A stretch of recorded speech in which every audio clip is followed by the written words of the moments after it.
I wrote the Big Heaven book and the spin-offs from the Big Heaven book specifically because I, in my own life, had been through a journey related to this subject, where in Bible college and seminary, and I went to a great Bible college and a great seminary, but we never talked about the new earth. We never talked about the resurrected state.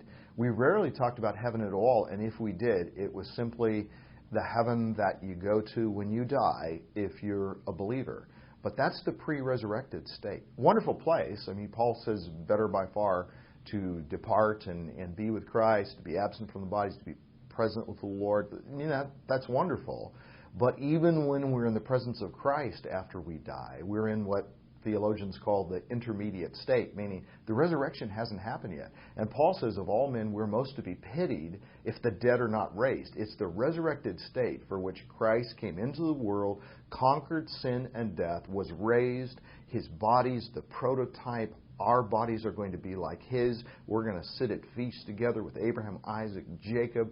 They'll come from the east and the west. And this is the ultimate, the gospel's fulfillment, the unfolding drama of redemption, culminates in the resurrection of the children of God, as Romans 8 talks about. And that's the eternal state. That's where we'll live forever with the Lord. He'll come down from heaven, we're told in Revelation 21, and He'll dwell on the new earth with His people. And very honestly, we never talked about that in Bible college and seminary. And the fact of the matter is, I have had innumerable pastors who have spoken to me and said, you know, I read your heaven book. I'm really excited. I'm preaching a series on heaven because now I feel like heaven is really something to get excited about because it's not floating up in the clouds. And it's the resurrected state with the Lord and with each other in a community and a redeemed culture forever where man and woman reign over a redeemed earth as God intended in Genesis 1 and 2.